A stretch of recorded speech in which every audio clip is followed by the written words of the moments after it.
महाराज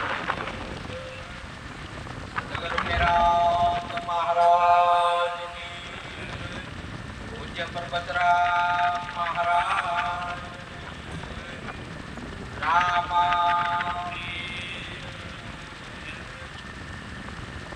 આજે પવિત્ર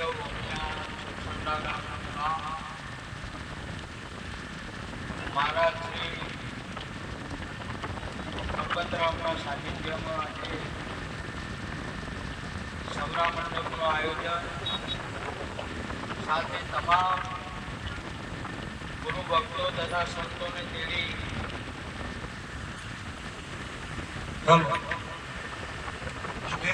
દરેક વક્તાઓને મારા ખૂબ ખૂબ અભિનંદન. જય ગુરુદેવ. અને ખાસ એ સ્ટેજ ઉપરથી સનાતન ધર્મ સિવાય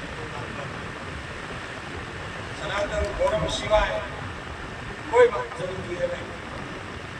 આ સૌરા મંડપ અને સૌરા મંડપનો સૌરા મંડપથી સનાતન ધર્મના સાધુઓની વાત રામદેવજી મહારાજ કી જય. સતગુરુ મહારાજ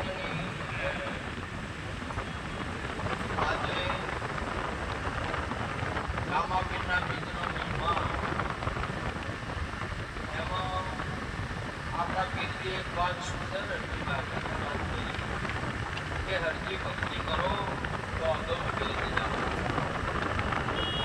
પછી મોટા મુનિવર થઈને આત્માને ઓળખી હતી દેવ ભાવ. આજે ભક્તિનો મહિમા કર્મયોગ, ધ્યાન યોગ, ભક્તિ યોગ ને જ્ઞાન યોગ. એમાં ભક્તિનો મહિમા સદીઓ જ પરંપરાથી આપણો ચાલતો આવતો આ યોગ છે. અને આ યોગની અંદરમાં આજે આપણને આસન મળ્યું, આપણને જન્મ મળ્યો છે.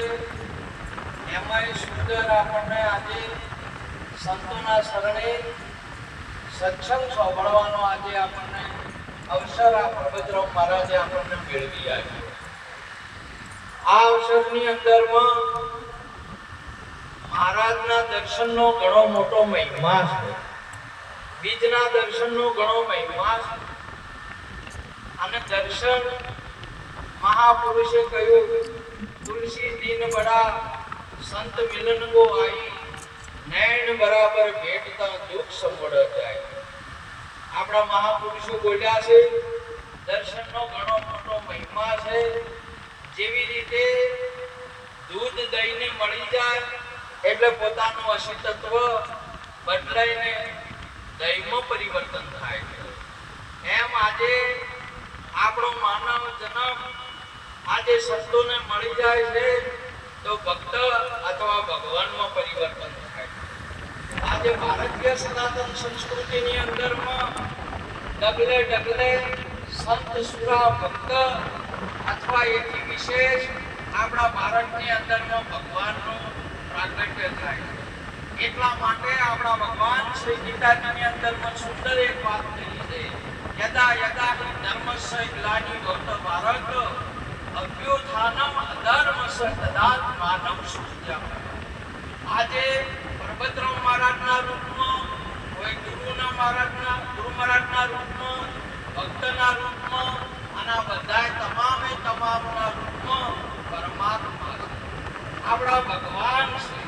એટલે આપણા ભગવાન ગીતાજીની અંદરમાં સુંદર વાત કરી છે કે હે અર્જુન મારા સિવાય બીજું કોઈ નથી.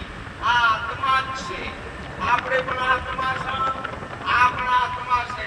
આજે તમે જો આ ભાગની અંદરમાં આત્મા કેમ હોય અને આ કોઈ આત્માયું કેમ હોય, આ આત્મા કેમ હોય. તમામે તમામ આ વિશ્વની અંદરમાં એક જ આત્મા રહેલો છે. જેવી રીતે અનેક માટલા હોય, બધા માટલાની અંદરમાં પાણી એક જ છે. એમ તમામે તમામ ઘાટોની અંદરમાં એક જ આત્મા રહેલો છે. અને એ આત્માની ઓળખાણ માટે આપણા ગુરુ મહારાજ છે, આપણા સંતો છે. એટલા માટે મીરાબાઈ પણ બોલ્યા કે આત્માને ઓળખ્યા વિના લક્ષ ચોરાશી નહીં મળે. આપણા રામાપીર પણ બોલ્યા કે હે અર્થી, આત્માને ઓળખી અને દેહ ભાવ મટાડો. માટે આત્માની ઓળખણ માટે આપ આત્મા તો શોધ, પણ આપણે આત્માની ઓળખણ નહીં. આપણે બ્રાહ્મણ, ક્ષત્રિય, વૈશ્ય, શૂદ્ર, નર, નારી કે એની ઓળખણ છે. એની અંદરમાં આત્મા છે. આત્માની બધામાં બ્રાહ્મણમાં આત્મા છે, પણ આત્મામાં બ્રાહ્મણ નહીં. ક્ષત્રિયમાં આત્મા છે, પણ આત્મામાં ક્ષત્રિય નહીં. માળાની અંદરમાં સૂત્ર છે, પણ સૂત્રની અંદરમાં માળા નહીં. એમ આવી રીતે આખા વિશ્વની અંદરમાં એક આત્મા છે. માટે આવો આત્મા યોગ આપણને પ્રાપ્ત કરાવનાર આ સંતો મંતોને, આપ સર્વે ભક્તોને નમન કરી મારી વાતને પૂરી કરું છું. બોલો શંકર મહારાજ.